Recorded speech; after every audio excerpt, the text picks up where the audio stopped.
Alright guys, this is Mad Viking here. I really effed up today. I was thinking the AEW Double or Nothing pay-per-view was tomorrow, which technically it is tomorrow today. So I went off and did other things, and I was informed by accident through my friend Christian Unstable 1047 that he was watching the pay-per-view, which reminded me, I guess today was the 25th.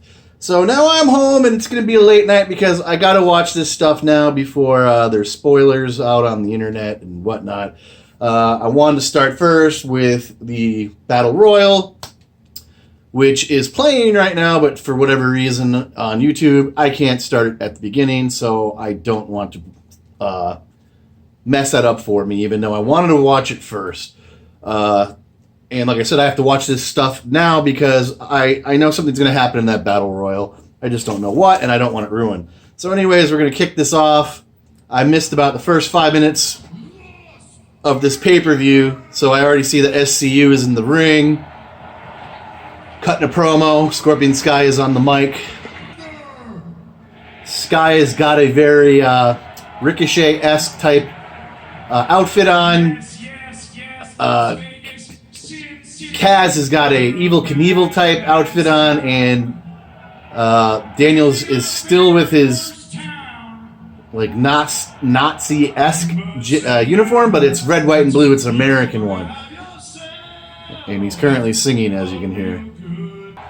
And I will say this once again: I am still so happy that I got to see Christopher Daniels during his run live as the Ring of Honor World Champion, and of course, I was at a Supercard when he fought Cody.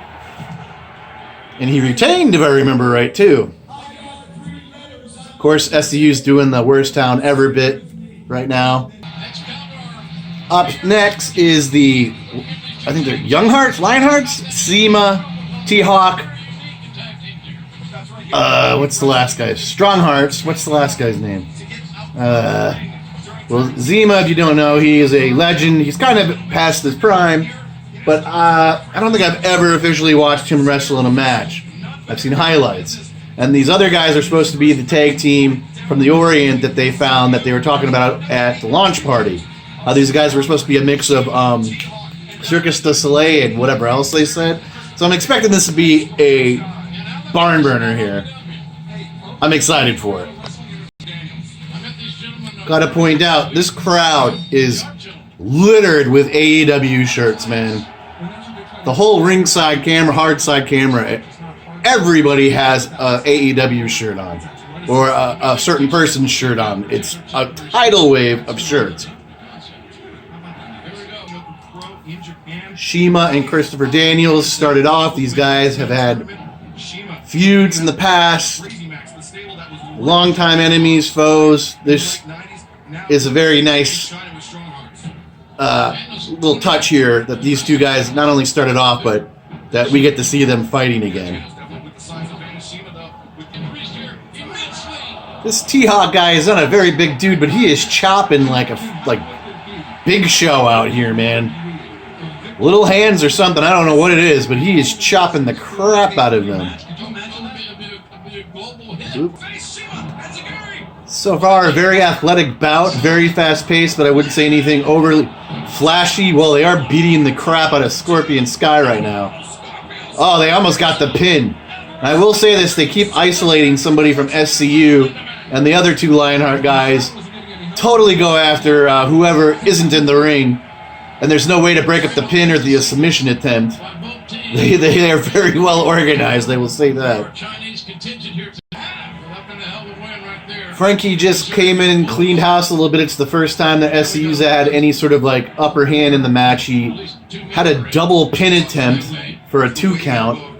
Daniels is tagged back in now. Jam! He came in and did a top rope stomp on one dude, and then did a dive through the corner turnbuckle and speared a guy, the Linderman guy, into the guardrail outside. The pace is definitely picking up now. Daniels just came in, hit an angel wings. He went for a pin attempt, but it was instantly broken up.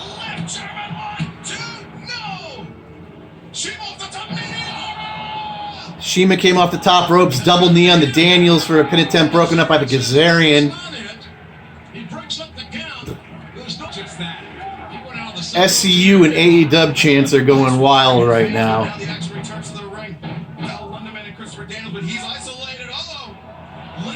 Kaz has Linderman set up for a Meltzer driver, but Daniels hit it with a best moonsault ever, and they just got the pin. Now, granted, I didn't do a predictions video, and I would have predicted these guys were going to win. This was a good match, but I thought there was going to be more flash, let's just say that. But it was still a very, very good match. SCU over the Lionhearts. Stronghearts. As they're showing highlights, replays, like I said, it was a very physical match. Very fast-paced. These guys worked their butts off. But these guys, these Asian guys, were supposed to be super aerial artists or whatever, so I was expecting a little bit more. The Meltzer driver with the best moonsault ever at the end, though, that was beautiful. Next up is the Triple Threat Women's match. Kylie Rae is coming out first. It looked like she was crying for a minute. She's so happy. And I've been saying this a bit on my channel. She is growing on me. This is probably the biggest stage she's ever been on wrestling-wise. She's making a... what the hell was that? She just did a run around the ring and then ran back up the ramp and did a running slide on her stomach into the ring. Next up is Nyla Rose. Controversy behind this one. I ain't going to mention it.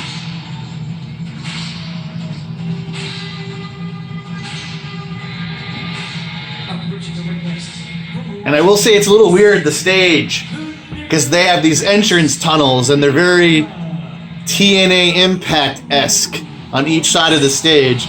I didn't notice which one Kylie came out of, so I don't know if there's a babyface and heel tunnel.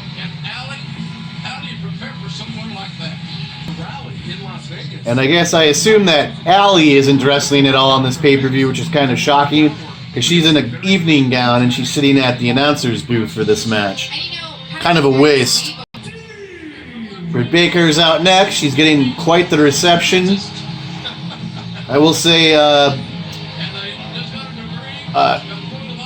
she didn't get any pyro. Ray did, though, when she came out. Britt Baker, if you don't know, is the fiance of Adam Cole. So you could say she's his baby. I know, that was horrible. I guess this is turning into a four-way match because now Brandy is coming out and she's in wrestling gear. And she has a mic, so I'm assuming she's entering herself into this match. Holy shit! Music is hitting and it's Awesome Kong is coming out. And the building's going apeshit. I always wondered why WWE never brought her back. And she looks to be in good shape. I'm not saying amazing, but she looks a lot better than she's done in the past. I was just thinking, wow, Brandy's in this match, but it's going to be Awesome Kong. Brandy said she did say all three of those girls were going to have a good match and all three of them could win, but she doesn't want a good match, she wants a great match. And Awesome Kong is coming out to the ring with Brandy. This is great. Britt and Kylie look scared. Nyla Rose is teeing up to Awesome Kong. She does not look afraid. They're all trying to gang up on Awesome Kong. Kong knocks Britt and Kylie out of the ring. Nyla slaps Kong, and Kong comes back with a spinning chop, and she just booted Nyla Rose out of the ring. Kylie Rae jumps on her back, has her in a sleeper hold, which Kong instantly chucks her off. Britt charges in, gets scooped up, and slammed on top of Kylie.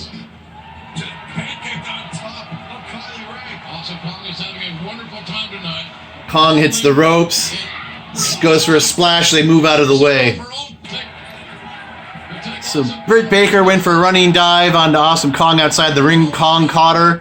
Then Kylie Rae did a running dive onto Kong, and Britt basically spearing them to the ground. Nyla Rose is now getting her first bit of offense into the match. This is about 5 minutes in now. She got flopped out of the ring by Kong and just laid there. First legitimate action, I should say, of the match. Kong has Britt Baker on the ring apron going for an awesome bomb. Britt managed to pull herself out. She got super kicked by Britt, then by Kylie Rae, and then speared into the stairs by Nyla Rose.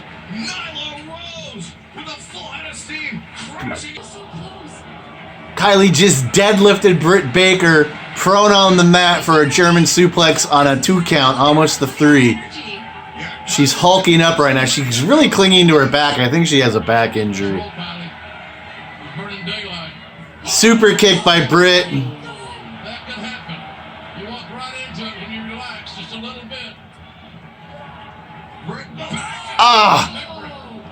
She just gave a brain buster to Kylie Rae.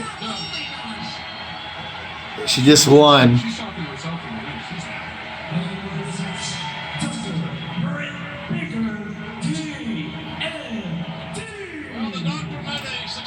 That was a very good women's match. I'm not surprised on this pick. I figured she was going to win. She was the first draft pick of the women to the roster. I mean, she obviously was a favorite or a must-have. She's probably going to lead the women's division. So, the first ever women's match. The winner is Britt Baker in a great 4-way. Whoops. Next up, I don't know who they're fighting. Best Friends petitioned to get themselves out of the Battle Royal. They wanted a tag team match, and they were granted it. So I'm curious to see who this is going to be. Oh, it's Jack Evans, excellent wrestler, and Angelico. I know who Jack Evans is. He's a great wrestler, just height challenged. Angelico is a international superstar. The WWE wanted him a few years ago, and he turned them down. But he is signed to AEW. This is going to be a great match. Evans using head-held Angelico. They did a tandem 450 splash standing in the middle of the ring on Trent Beretta. Chuck Taylor just hit a Falcon Arrow on Jack Evans for a 2 count. And that's a beautiful, beautiful finisher there, by the way. Then he goes to the outside and hits a standing sliced bread on Angelico. I keep saying his name wrong. Then he double stomps him off the top apron. Trent is on Jack Evans in the ring just to hit a... Oh my God! It looked like he snapped Jack. He did a swinging neck breaker off the top rope on the Jack Evans, and he spiked Evans, and I swear to God, his head was folded back. Almost a 3 count there. Chuck Taylor just had Evans in a crucifix, chucked him. Beretta caught him mid-air and basically hit what looked to be an RKO on him for another 2 count. Evans hit a Canadian Destroyer on Beretta, launched off of Angelico and did a spinning axe kick. What the hell was that? Angelico just basically suplex flipped Evans onto Beretta for a 2 count. Backflipped him onto Evans for a 2 count. Okay, I just had to rewind this again because I think Jack Evans just committed suicide. Angelico has Beretta in the ring in the corner on his shoulders. Evans climbs the turnbuckle, jumps on top of Beretta, backflips outside of the ring to Chuck Taylor, and he just had a sick flop. They don't show him flopping to the floor, but it looked like he got dumped on his head. It's Angelico and Beretta in the ring. Beretta charged Angelico into the corner. He's met with a big knee to his face. Exactly where Angelico wanted it to be. Angelico's calling for his finisher. Has him up in the crucifix. runs across the ring and chucks him into the turnbuckle. And Jack Evans. Jack Evans is now back on top of the ring ropes. That news coming. 630 splash. Just hit a 630 splash on the Beretta. Taylor comes in and breaks it up for maybe a 1 count. Interrupts the proceedings. This match will continue. We do have 30-minute time. Angelico throws Taylor out. We start approaching that, but right now. Evans is trying to pick Beretta up. Beretta has him in a schoolboy, goes for a pin. Inside cradle. Almost got the 3. Very opportunistic. That's what I'm saying about Beretta. The match is getting This Is Awesome chance. Times he's been hammered in the head. That's Evans and Angelico have don't jump back into the game. Beretta in the corner, setting up for something. Some sort of double team move. Evans is climbing the top turnbuckle. Angelico goes for a splash on Chucky T, but he moves out of the way. Taylor comes in to stop whatever move that is. He's got Evans now on his shoulders. They're setting up for like a doomsday device, which they hit. I don't know why they're not attempting a pin. Taylor hits the ropes, does a dive outside the ring that hits Angelico. I don't know why Beretta isn't going for a pin. He picks up Evans.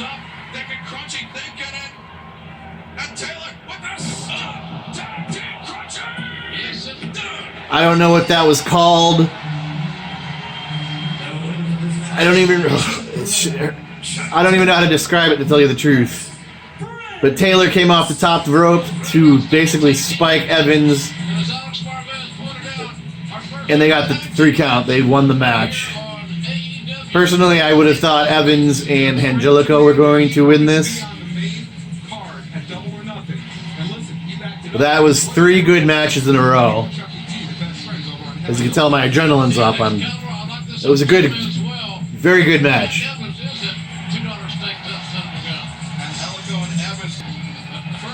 Angelico, and Evans were going for a handshake. The best friends swipe their hands away and they want a hug. They still haven't done it yet, but the crowd's going ape crap for this. And they all go in for a hug. The lights go out in the arena. Who is this going to be? It's obviously going to be a tag team. So far, nothing's happened. Is this a... Who the hell is that?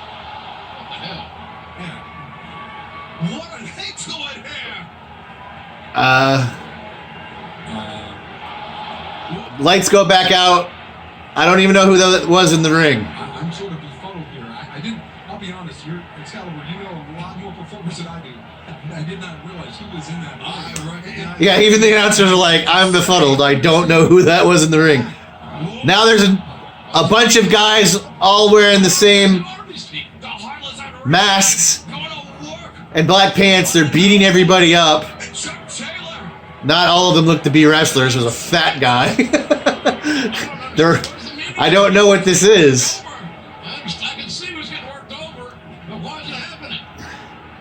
One of the guys, both the guys who first popped into the ring are in the ring now, beating up Jack Evans. One guy is wearing a mask. It kind of looks like a Pittsburgh Steeler lucha mask. I see Uno on his butt, on his trunks, but I don't know what the top half says. Now they have Angelico. The bald guy who kind of looks like a Viking has him up on his shoulders. Does backbreaker onto Angelico.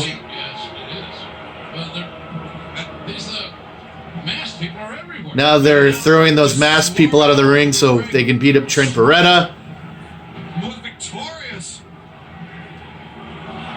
The crowd is chanting, "Who are you?" Exactly, who are you? I don't... Okay, the bigger guy with the mask has Beretta in some weird hold. And the bald guy is on the turnbuckle. He basically just... what's the move? He did a flip into like a backwards RKO. Now the mask guys are hitting the ring. They're forming a human throne, kind of like what the boys do with What's his name in Ring of Honor? What a scene. Now the lights are going out again. This is weird. Now they're going to some promo for All In. Okay, I don't know who those guys were. Dalton Castle, that's what they did. They just did like a human throne that the big guy with the mask sat on.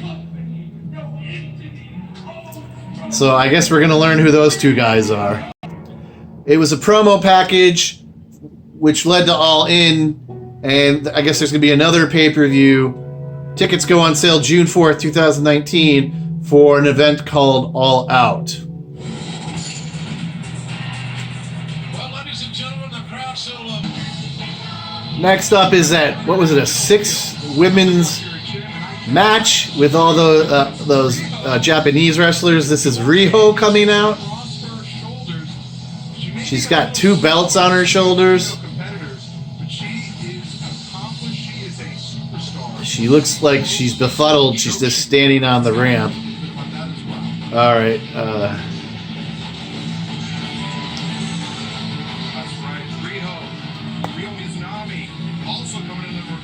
Or this is Riho.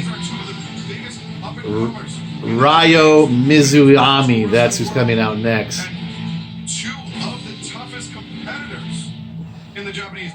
I don't know how to describe her. She kind of looks like a dude.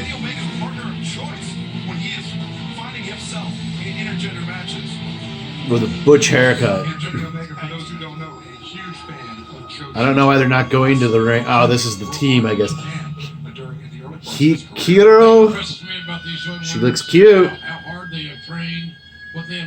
Well, she hasn't come out yet. I'm just going by the Titantron. Continue that evolution. Their work never ends. So if you're not going to be able to make that kind of sacrifice in their world, you're just. She's taking her sweet time coming out. She's coming out with a kendo stick in hand. Hikaru Shida. She's cute. Never seen these chicks before. Next out, this must be the heel team. Coming out is Aja Kong. Oh, that's not Aja Kong by the theme music. But it says Aja Kong. Okay, I don't think this is the heel team because this looks like the Asian Bailey coming out. She has a belt too. Yuka Sakazuki? I don't know. She is definitely an Asian Bailey type. But she's got a belt too. I can't...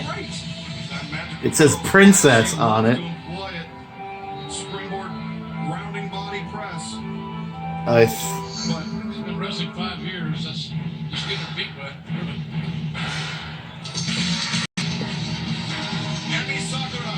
Emi Sakura is coming out next. And she kind of looks like an Asian version of Bobby Lee. For whatever reason, she has a mustache. She looks just like Bobby Lee, if anybody from Mad TV.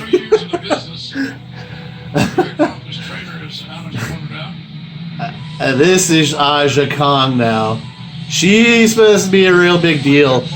Never heard of her until the launch party or whatever. But I guess she's been a big deal for a while. In the videos I did see on YouTube, she looks pretty brutal. Wow, she's coming out looking like a King Mabel. She's got a towel over her head.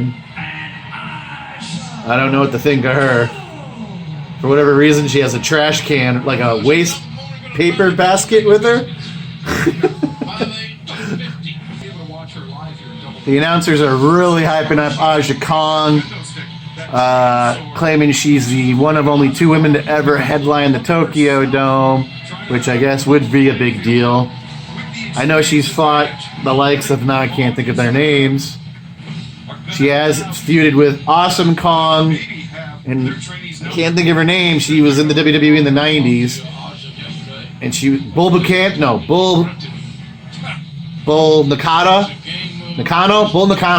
Yeah.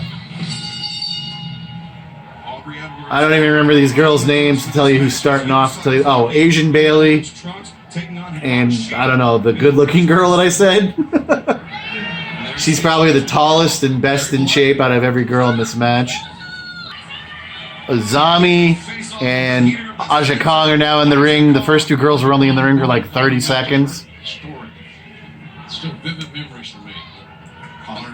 Aja Kong is acting real cool and casual. It's like this is chewing gum.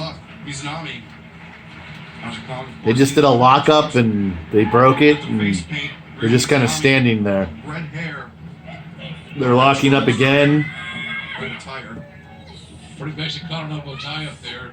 Aja Kong having the advantage of that as far as his leverage, strength, bulk. He's got that upper body strength. That Bobby Lee chick, just very painful way. chucked this. She had this chick by her hair, and basically cartwheeled her across the ring, chucked by her hair, threw her by her hair, and she sent her spinning. She now has her in a surfboard, and she's benching her in the surfboard. Never seen anybody do that before. Using her with her legs and her arms. Now Aja Kong is back in, and so far I have not been impressed. She looks a little gimpy. I don't know how old she is, but she hasn't done anything remotely interesting so far. I think I'm hearing a "This is wrestling" chant. Okay, that was a pretty stiff kick on that girl from Aja Kong. Kong does a lot of taunting and just kind of standing there, and the opponents come to her. She just headbutted the. I can't say the girl's name because I don't remember it. Look at that so effortlessly. Single arm body slam. Single arm body slam by Kong. What? Oh, I thought she was gonna do a standing shooting star on the chick, but she just did an elbow drop. It looked like she was gonna flip. Okay, now she's picking this girl up. Looks like she's setting her up for a Styles Clash. But she pile drived her. Oh, I thought that was the end of the match, because the other girls had the rest of the other team pinned in the corner. I was going to say that was going to be a very quick, unsatisfying match, but it's still going on. Riho just hit a head scissors takedown on Aja Kong. Then she basically did a 619 on her. She climbed the top turnbuckle to do something. Jumped off. Oh, and Aja Kong kicked her midair. And just hit a Spicoli driver on her for a 2 count. And I will say, every time there's a pin attempt by this team, the other two team members charge the other team's corner and keep those girls tied up. Kong climbed the turnbuckle, tried to do a second rope elbow drop, but Riho moved out of the way.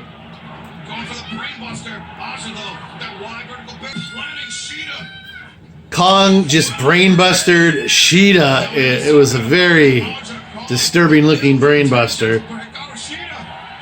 Now the Bobby Lee girl is climbing the turnbuckle in the corner. Hits a moonsault.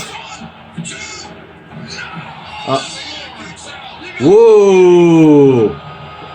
The bell just rang, but the ref is saying it was 2. The crowd is booing.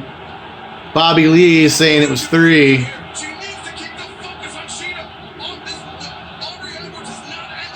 It's getting a "you effed up" chant. So now Bobby Lee is picking up that girl. Looks like she's trying to pedigree her. She reverses it. Bobby Lee reverses it. Kong is now getting back involved. She goes for a spinning back handle. Hits her partner.